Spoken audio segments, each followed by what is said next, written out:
क्या तुमने कभी एक पिक्चर के अंदर दो अलग अलग फिल्म्स देखी हैं? मेरे साथ कुछ ऐसा ही हुआ है जब मैं ये मूवी द लास्ट हाउस देख रहा था। पिक्चर अभी अभी रिलीज हुई है, कंसेप्ट भी काफी यूनिक है, जहाँ पर एक फैमिली जिसमें जेसन अपनी पत्नी एन और दो बच्चों के साथ एक नॉर्मल लाइफ जी रहा होता है। तब एक दिन जब वो फिशिंग करके घर वापस लौटता है, उस टाइम पर एक मिस्टीरियस फोर्स उन्हें घर के अंदर कैद कर देता है। जेसन घर से बाहर निकलने के बहुत सारे तरीके ढूंढता है, लेकिन कुछ भी काम नहीं आता और ध्यान देने पर पता चलता है कि ये सिर्फ उसके साथ नहीं, पूरे गली मोहल्ले में सबके साथ यही हो रहा है। सबके सब अपने घरों में बंद हैं। मूवी इसी चीज के बारे में है कि ये मिस्टीरियस फोर्स क्या है और ये फैमिली सरवाइव कैसे करेगी। देखो, आई विल बी ऑनेस्ट, मैं बिल्कुल भी झूठ नहीं बोलने वाला। मूवी का फर्स्ट हाफ बहुत बेकार है, क्योंकि फर्स्ट हाफ में कुछ भी हिट नहीं करता। जैसे कि फैमिली ट्रेजेडी जिनकी लाइफ रातों रात बदल चुकी है, एक्टर्स की परफॉर्मेंस, इमोशनल वेट और साथ में सिनेमेटोग्राफी से पता चल रहा था कि it is not a well made movie. मुझे इस फिल्म को देखने पर सिर्फ एक चीज ने रोक रखा था और वो था क्यूरियोसिटी की आखिर वो चीज क्या है जो कि बाहर के पूरे एनवायरनमेंट को कंट्रोल कर रही है। अब मुझे नहीं पता कि मेकर्स ऐसा चाहते थे कि फिल्म का फर्स्ट हाफ कुछ ऐसा ही दिखे। मैंने अपनी तरफ से रिसर्च की है और मुझे इस बारे में कुछ भी नहीं पता चला। जिसके बाद जब फिल्म का सेकंड हाफ आता है, आई वाज शॉक्ड भाई, बिकॉज उसको देखने के बाद लगा कि you are watching a entirely different movie. Everything changed. जिस सिनेमेटोग्राफी को देखने पर पहले चीप लग रहा था, अब वही हाई क्वालिटी प्रोफेशनल वाली फीलिंग दे रही है।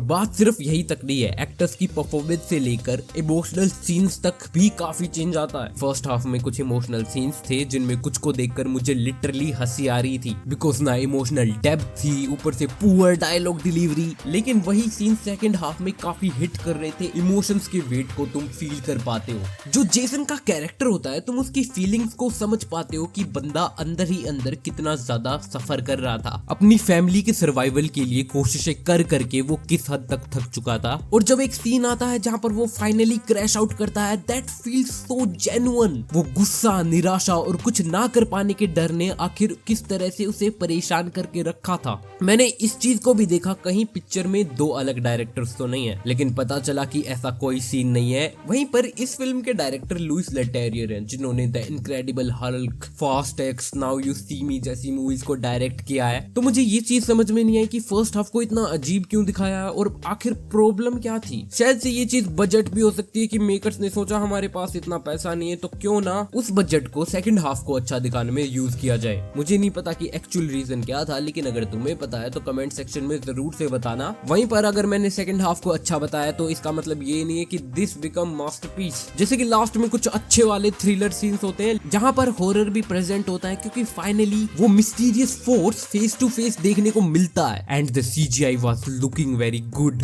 जिसमें कुछ ठीक ठीक एक्शन भी देखने को मिलेगा, because we all know you can't escape from that thing. At some time तुम्हें उसको फेस करना ही पड़ेगा। लेकिन उसी के साथ जो मिस्टीरियस फोर्स मूवी में दिखाया गया है, उसको ये लोग बहुत ज्यादा एक्सप्लोर नहीं करते। ये सब करने के पीछे का रीजन क्या था, वही टाइम क्यों, और बाकी बहुत से क्वेश्चंस हैं जिनका मूवी बिना आंसर किए चली जाती है। शायद से कभी इसका पार्ट 2 बने तो हमें और भी चीजें पता चले, बिकॉज हाँ, पिक्चर को देखने के बाद थोड़ी सी क्यूरियोसिटी है। मैं उन चीजों के बारे में थोड़ा और डिटेल में जानना चाहता हूँ। स्टिल इसके दोनों हाफ में एक बहुत डिफरेंस है, जमीन आसमान का फर्क है। मैं इसे सिर्फ वन टाइम वॉच ही कहूंगा, क्योंकि इनके पास कंसेप्ट बहुत ज्यादा बढ़िया था, जिसके बारे में जानने के बाद एक्चुअली में व्यूअर्स भी एक्साइटेड होते हैं। बट मेरे ख्याल से मेकर्स ने उसके पोटेंशियल को वेस्ट कर दिया। वो इसके साथ इतना कुछ कर सकते थे, हमें बहुत कुछ दिखा सकते थे। बाकी अगर तुमने देख लिया तो तुम मुझे बताओ कि तुम्हें पिक्चर कैसी लगी। लाइक और सब्सक्राइब भी कर देना। तब तक के लिए अलविदा।